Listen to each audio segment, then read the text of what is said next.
Bonjour YouTube, bonjour Twitch, nous sommes le 23 novembre 2025, 20h47, et Arsenal vient de remporter le North London Derby facilement, froidement, sans conteste. On va en parler pendant je sais pas combien de temps.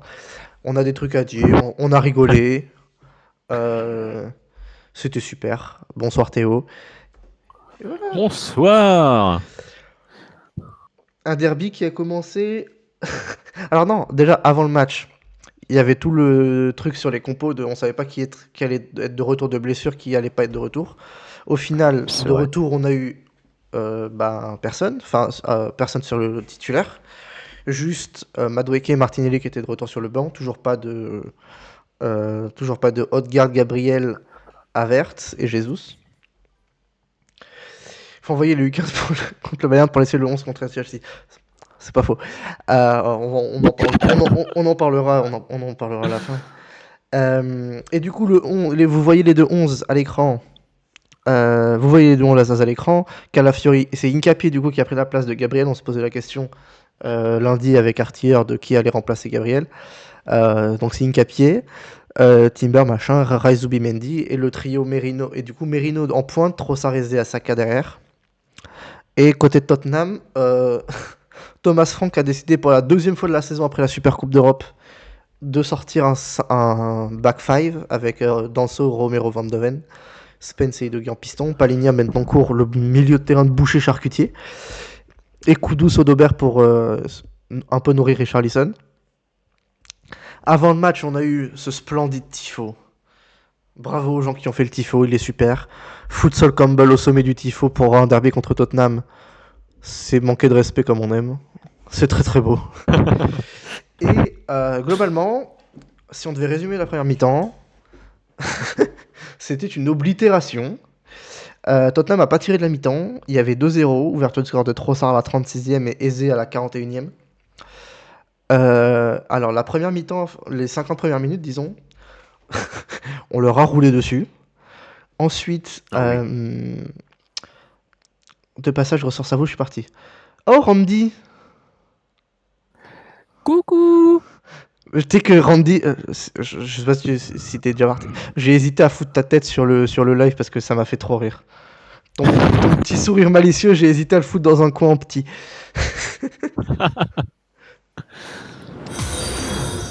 Mais merci d'être passé. Euh, euh, du coup, tu m'as coupé dans mon élan. Oui, c'est ça. Il y a eu le but de Richarlison, qui est un but extraordinaire sur une erreur de Zubimendi, et un super tacle de Paligna. Ensuite, il y a eu 10 minutes de flottement, et après, Arsenal a repris la main. Il y a eu le troisième but d'Eze pour le triplé. Et après, globalement, il y a eu un peu de rotation voilà, pour faire Hmm. tourner. Mais sinon, Pour la forme, ouais. globalement, il n'y a pas eu de débat, il n'y a pas eu de match. Thomas Frank a complètement chié son plan de jeu. Et Eze a fait son meilleur match avec Arsenal, globalement. Hmm. Euh, Attends, je lis le message de Arch. MVP Eze, car triplé, oui, mais pour moi, celui qui a été le performant d'attaque, c'est Trossard, il met un 10 sur 10. Je suis un peu d'accord. Trossard a fait un match extraordinaire. On n'est pas loin, ouais. Ouais, ouais. On n'est pas loin du 10 sur 10 hein, pour Trossard. Et on en parlait avec Artier en plus de tout ça. Euh, Ça fait un mois qu'il est quand même à un niveau vraiment bon, vraiment très bon. Et où tu te dis, en fait, la prolongation cet été, suite à la blessure d'Averse, pardon, enfin, en réaction ou à la suite, en fait, elle a été bien sentie, quoi, finalement, parce que du coup, tu te retrouves avec un mec qui performe très bien, qui a gagné sa place en plus à la concurrence, et, euh, et voilà, qui performe. Donc, ça change un petit peu aussi de ces autres périodes où des fois, il était transparent, puis il marquait juste sur une petite situation. Là, vraiment, il est présent tout le temps et il est très consistant, donc c'est vraiment très très bien, quoi. Oui, de ouf. Salut Mélo, à tout à l'heure, bon appétit. Et oui, et en vrai, je l'avais tweeté en première mi-temps, mais Saka fait un match extraordinaire aussi. C'est juste qu'il n'est pas décisif, mais Saka Ouais. fait un super match. Saka fait un super match. Merino fait un super match. Globalement, en Ouais. fait, comment dire, les deux seuls auxquels on peut donner un chouille de reproche, c'est Raya parce que il a rien fait et il a raté 2-3 relances. Mais sinon, bon, sur le but, c'est un peu dur de lui en vouloir. Et Zubimendi qui a fait un match splendide. Il a juste fait une erreur et ça a coûté un but, c'est juste pas de chance. Mais sinon, Rice à la récupération, il a fait un match incroyable. Timber, ça a été dingue. Timber et Calafiori, ça a été un pénitencier sur leur côté. Timber, quand il se balade dans le demi-espace, c'est exceptionnel. Ouais. Euh, Bref, tu me dis quand tu veux passer sur le tactical board. Oui, bien Euh, sûr, bien sûr. Côté Tottenham, juste. Ouais, faisons 5 minutes sur Tottenham. Après, on redira du bien de notre équipe.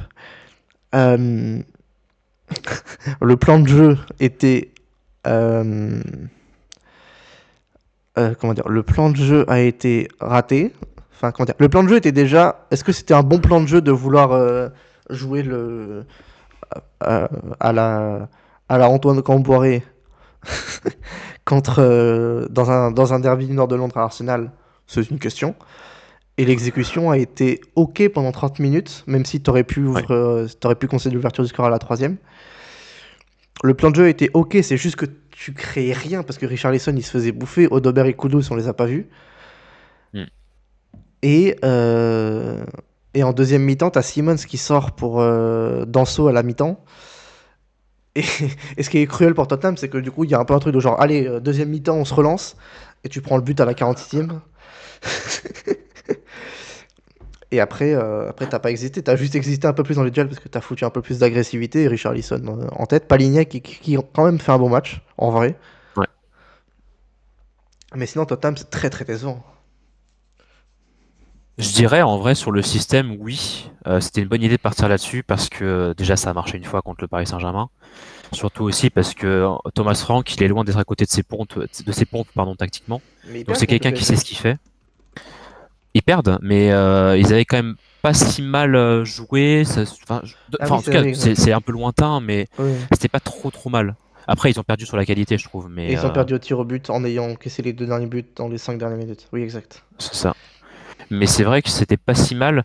J'ai eu peur, tu parlais des 30 premières minutes, mais j'ai eu peur vraiment au tout début du match, jusqu'à la 15e, où il y avait vraiment ce circuit de passe centraux vers latéraux, et ensuite Kudus Odobert qui pique tout de suite dans les demi-espaces sur Saliba et Nketiah qui était tout seul. Mm. Et c'est vrai qu'au début, on est parti nous sur un plan de jeu un peu habituel où tu as vraiment un double pivot strict, Calafiori Timber très haut, et du coup Nketiah Saliba qui sont les deux derrière. Et j'ai eu peur qu'en fait on soit en 3v2 sur le début du match, sur les transitions. Et en final, en fait, on a parfaitement répliqué en faisant redescendre Rice en centrale et en pressant vraiment vers les latéraux pour bloquer les milieux de terrain et ensuite bloquer l'accès aussi à Odobert et Kudus. Donc je trouve que la réaction est très bonne et en fait c'est ça au fond qui a tué Tottenham, c'est qu'ils n'avaient pas de création sur les côtés. Le milieu de terrain était pas du tout recherché. Bentancur fait un match abominable parce qu'il est jamais présent, trop discret, pas assez libre. Et puis derrière aussi, tes centraux extérieurs, Van de Ven et Danso, sont pas assez forts balle au pied pour créer des différences et faire des passes un peu magiques. Mm. Donc au fond, en fait, c'est au pressing et à notre ajustement avec Rice qu'on a réussi à les battre, quoi, finalement, et à les éteindre totalement. Et c'est ça qui est assez extraordinaire. Ouais, complètement. Complètement, complètement. Oui, et déjà sur le. On a eu un prémisse avec la toute première action du match avec Eze qui fait une louche sur Rice et il y a un arrêt incroyable de Vicario. Vicario qui a quand même sorti quelques arrêts, malgré qu'il en a encaissé Ouais. 4. Il y a Eze qui a une balle de quadruplé, il y a Saka qui a un tir aussi. Il y a combien d'arrêts? 4 arrêts. 4 arrêts, 4 buts encaissés, let's go. Euh, Par Vicario. Mais ouais, et après surtout sur la deuxième mi-temps, alors qu'il y a 3-0 à la 47e, ça a été quand même aussi très très décevant. Tu finis avec 3 tirs, alors que tu as joué une mi-temps avec, t'as joué une mi-temps avec 3 buts à remonter et 4 offensifs, quoi. C'est ça. C'était assez impressionnant aussi le manque de réaction. Enfin, manque de réaction. On s'est dit, sur le but de Richarlison, on se dit, ah, peut-être qu'on peut les enflammer, enfin, peut-être qu'on les a enflammés, Ouais. qu'on va les faire revenir dans le match à 3-2 par exemple, mais en fait pas du tout. On a continué en fait à faire ce qu'on voulait faire. Je pense qu'on n'a pas trop changé non plus, on n'a pas trop réagi. Simplement, on a remis un petit peu le pied sur le ballon et puis on a remis le curseur sur les offensives et le quatrième but est vite arrivé, quoi. Donc, c'est dire la pauvreté de Tottenham sur ce match et la pauvreté aussi de Thomas Frank. Globalement, pour Tottenham en production offensive cette saison. Mm. Euh, donc ouais, c'est un bon match bien négocié, quoi. Tout à fait, tout à fait. Tout à fait. Aussi, dans le contexte du match, j'ai oublié d'en parler, mais il y avait le fait que déjà c'était un derby. Il y avait le fait que Liverpool et City avaient perdu la veille. Mhm. Liverpool a pris 3-0 à domicile contre Nottingham et City a perdu à St James Park. Donc il y avait l'occasion de recreuser l'écart. Et il y avait autre chose que j'ai oublié, putain. Ah si, et il y avait pour ce derby une ambiance de ouf.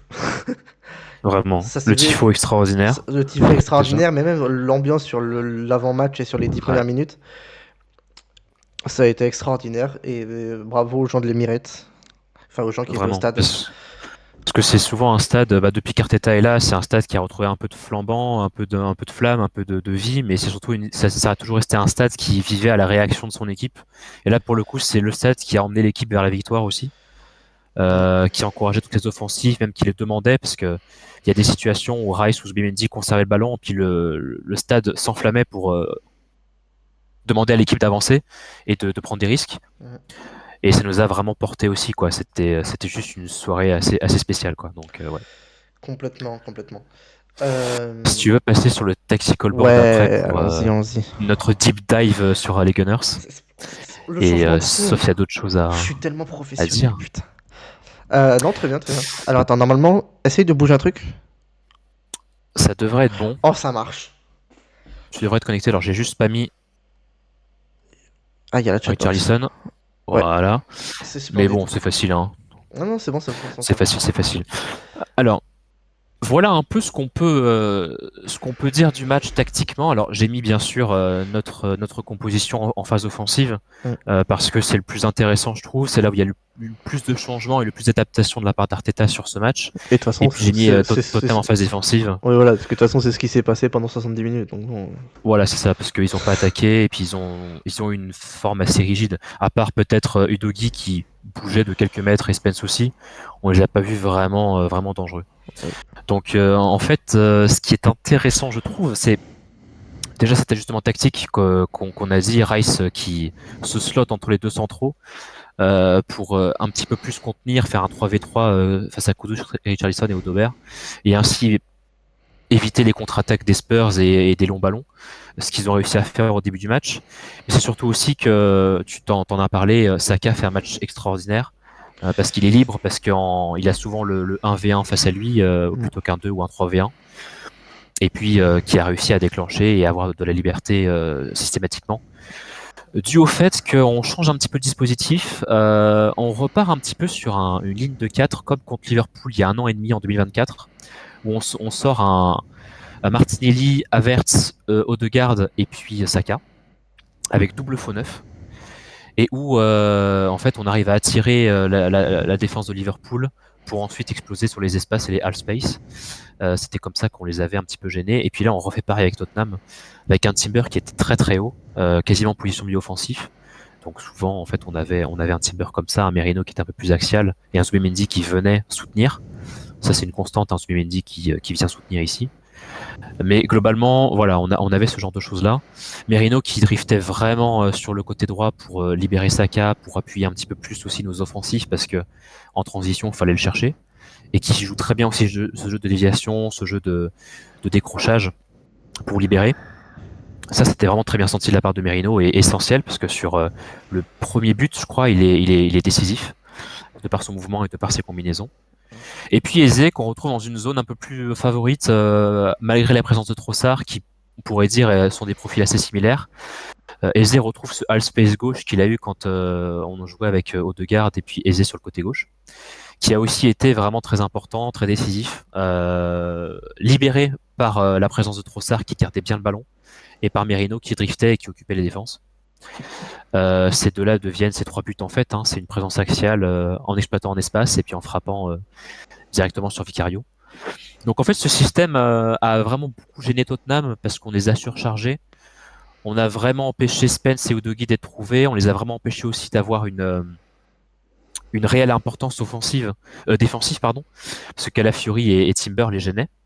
Il fallait qu'ils soient en marquage vraiment en 1v1 sur Timber et Calafiori pour éviter qu'ils se fassent trouer. Et du coup, derrière, on avait nos ailiers en 1v1 et puis quasiment un 2v1 dans l'axe avec Romero qui était perdu. Donc ça nous a beaucoup aidé. Et puis aussi, du fait aussi qu'on était très haut, du fait que Merino était très haut, que Eze était très haut et libre, du fait que Zubimendi était là, Rice se retrouvait aussi souvent seul. Et c'est là d'où vient le troisième but. C'est une récupération de Rice à l'entrée de surface qui donne tout de suite à Eze et qui marque. Donc ça aussi, ça nous a beaucoup aidé parce que même si on n'avait pas forcément de présence axiale et dans la surface, on pouvait trouver un Rice ou un Zubimendi à l'entrée de surface pour être dangereux. Et en fait, on a toujours été dominant, on a toujours eu l'avantage sur n'importe quelle zone qu'on pouvait trouver. Et je trouve que c'est ça qui a été la clé du match. Cette supériorité numérique, malgré la défense à 5 de Tottenham, malgré la volonté de bétonner. En fait, ils n'ont jamais eu l'occasion de bétonner. Concrètement, de par nos appuis, de par nos permutations et de par notre futilité offensive. Donc je trouve que c'est ça la clé du match. Et puis Capier, en fait, a pas forcément eu beaucoup de travail à faire. C'était pas forcément un défenseur excentré comme les Gabriel, à jouer vraiment avec ballon et puis à se projeter vraiment dans le half space gauche. Là, pour le coup, c'était plutôt le rôle de Calafiori. Et Capier était vraiment central strict. Et on sentait vraiment qu'il était là pour gêner Kudus et pour vraiment l'empêcher d'exister dans ce match. Et là encore, ça a très bien marché. Donc voilà, je trouve que c'est ça la clé de ce match-là. C'est vraiment ce système, un petit peu cette base qu'on avait là, qui a retrouvé des mouvements un peu fondamentaux et qui ont vraiment apporté du surnombre n'importe où en fait sur le terrain. Donc Ouais. magnifique. Magnifique. Très bien géré et, en vrai, d'Arteta. et en vrai, je pense que ça va être ce qu'on va voir sur. Tant que Havertz et Odegaard reviennent pas, on risque de voir à peu près cette animation-là. Hein. Oui, c'est vrai, c'est vrai. Après, on a vu ça un petit il y a peu avec Burnley aussi. possiblement que Havertz peut faire ce que fait Merino, techniquement. Techniquement, oui. Et la Ouais. question, c'est quel rôle va prendre Odegaard, qu'est-ce qui va changer quand Odegaard va revenir? Est-ce que ça va être la même chose, mais avec Eze à gauche et Odegaard Havertz devant? Peut-être, on verra. Avec Gyökeres aussi, putain. En fait, le truc, c'est Avec qu'il. Gyökeres aussi. Ouais, tout ça, parce que c'était pas l'animation qu'on a avec Gyökeres, parce qu'il a pas les mêmes qualités que Merino. C'est ça Ouais, qui est intéressant. mais vu ce qu'a montré, Gyökeres contre Burnley, je peux l'ajouter. Hein. Bon, il y avait Eze en 10, mais admettons qu'on retrouve aussi Odegaard ou Havertz, par exemple, enfin peu importe. On peut clairement voir ce genre de choses-là aussi, hein. C'est-à-dire un Oui, Eze ouais. un petit peu comme le setup qu'on a eu contre Tottenham, sauf que c'est Eze à la place de Trossard, c'est Gyökeres à la place d'Eze, et c'est Havertz à la place de Merino, par exemple. Enfin, Ça parmi joue. la multitude de choses qu'on peut aligner, on peut Oui, c'est répliquer fou. ce système à foison. Le nombre de possibilités est complètement dingue. Ou, Parce que, là, classiquement, Havertz, on rappelle que Odegaard. c'est un 4-1 contre Tottenham, sans Gabriel, sans Odegaard, sans Havertz, sans Gyökeres et sans Jesus. Ouais, absolument. Ouais. Donc c'est une oblitération sans les deux capitaines. C'est ça qui se passe. C'est ça. Et sans buteur. Sans capitaine et sans buteur. C'est dire la profondeur qu'on a et la multitude de choix qu'on peut aligner, quoi. Oui, c'est complètement dingue. Sachant que là, on est dans ce setup-là, mais c'est vrai aussi qu'on peut avoir Eze comme ça, on peut avoir Odegaard comme ça, et puis Calafiori haut. Hein. Et en fait, on retrouve à peu près les mêmes choses aussi. Je veux dire, en fait, les possibilités sont complètement dingues, et puis c'est surtout aussi que on a vraiment de quoi faire, quoi. C'est ça qui est fou. Et c'est un gros match. C'est un gros match sans des joueurs clés, comme tu dis, et on le maîtrise en mettant 4-1.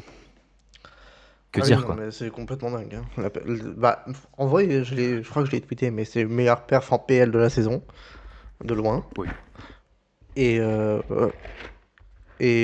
toute compétition, ça se joue avec l'Atlético. Mais, mais ouais, immense match. Ah, c'est fou. La qualité aussi, la puissance au duel sur les 70 premières minutes, enfin jusqu'au but, c'est une dinguerie. On gagne tous les duels. Timber, il laisse rien. Rice, il laisse rien. Hincapié, il bouffe Richarlison et Kudus. Odobert, il n'existe pas. Merino aussi sur les centraux de Tottenham. Saka sur Van de Ven et Udogie, le nombre de dribbles qu'il a passé, aisé, bon, il fait ce qu'il veut, il a fait des roulettes en fin de match, il s'en bat les couilles. C'est complètement dingue. C'est C'est complètement dingue. Timber, pur latéral hors possession. Et Timber, c'est Euh, et puis en possession, c'est un 10, quoi. Timber, il y a la stat de duel. Défense, récupération 4. Récupération 4, dribble subi 0. Let's go. Let's go. Rice. Mais Rice aussi, c'est fou le match qu'il fait. Ouais. Déjà qu'il peut, il peut finir avec un but. Euh, Complètement dingue. Il finit avec 3 tacs, 3 dégagements, 6 récupérations. Non, c'est incroyable. On peut regretter peut-être la pauvreté des centres, mais après, c'est pas là où on attendait l'équipe parce que Oui, oui, parce qu'il on y a n'était pas beaucoup dans la surface. Et encore, Saka Merino en sous a centre une, de je crois. Calafiori. Merino, on a une, ouais. Ouais, Mais c'était plus des centres qui venaient de Trossard et de Saka. oui. Ce qui est ok, hein, parce que c'est des excellents centreurs. Mais bon, enfin, on les a battus ailleurs que dans la surface. Et puis de toute façon, tu as 3 tauliers, Danso, Romero, Van de Ven dans la surface.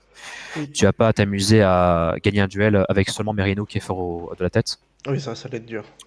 Mais là Donc, où on a été trop fort, c'est sur la zone juste avant la surface, où Aizé, c'est de là où il met les 3 buts en fait. Et ouais, même le but de Trossard, c'est 100%. juste sur cette zone-là, là, entre la sortie de la surface et le point de penalty, où où on les a massacrés. Massacrés. Attends, je vais mettre le classement. Paf! Classement Arsenal. Merde, c'est pas bien cadré. Zut, faut que je change de scène. Yes. Du coup, Arsenal est premier avec 29 points, 6 points d'avance sur Chelsea, 7 sur City et 11 sur Liverpool. C'est complètement dingue. À 12 journées, donc à un chouille moins du tiers de la saison. Et t'affrontes Chelsea ce week-end. City va à Leeds, du coup, probablement que City va revenir à 25. Mais, euh, mais ouais, c'était un résultat qui était important. En plus Ouais. d'être un enjeu pour les supporters parce que c'était un derby du nord de Londres. Ça a été une masterclass. Et maintenant, c'est parfaitement commencé la grosse semaine parce qu'il y a le Bayern mercredi. C'est mercredi? Oui, c'est mercredi. Ouais. Et Chelsea dimanche. Euh, la question qui va se passer, c'est est-ce qu'il va y avoir un chouille de rotation en Champions League? Genre, voir Madueke ou Martinelli titulaire, par exemple. Ou peut-être Possible. sur les latéraux, peut-être. Possible. À voir aussi qui revient de blessure. Est-ce qu'on peut espérer Odegaard ou Gyökeres contre Bayern, au moins en sortie de banc? Ouais.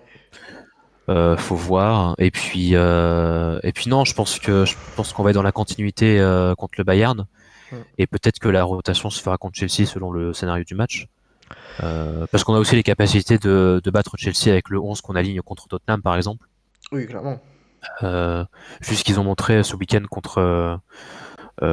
c'était contre Burnley, pardon. Oui, c'était pas bon. Euh, c'est pas génial. Hormis les 2 buts, il n'y avait pas un gros contenu de match. Donc, Oui. quoique, il y a eu 2-3 ajustements intéressants avec Cucurella à plus haut sur le terrain ou Gittens qui a fait une bonne première mi-temps. Mais globalement, c'est pas une équipe qui impose beaucoup de choses dans un match. Donc, ça peut passer.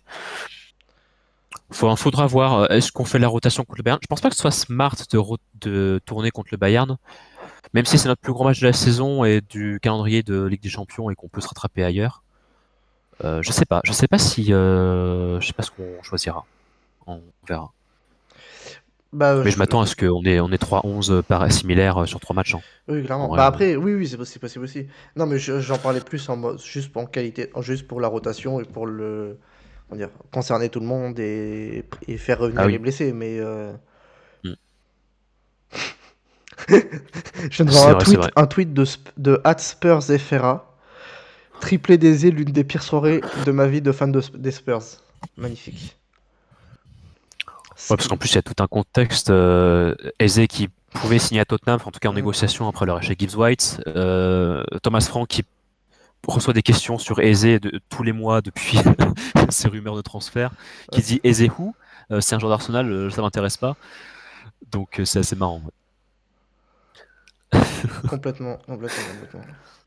Attends, alors ouais, bah, en fait, dans ces mentions, enfin en commentaire, il y a que des supporters d'Arsenal qui trollent. Bravo, super, merci à tous. Bah voilà, 25 minutes, on est bon. Très bien, très bien. Très bien, très bien. Rendez-vous contre le Bayern du coup. Rendez-vous contre le Bayern, puis le week-end prochain Puis voilà. pour Chelsea. Au revoir YouTube, C'est merci. ça. Au revoir.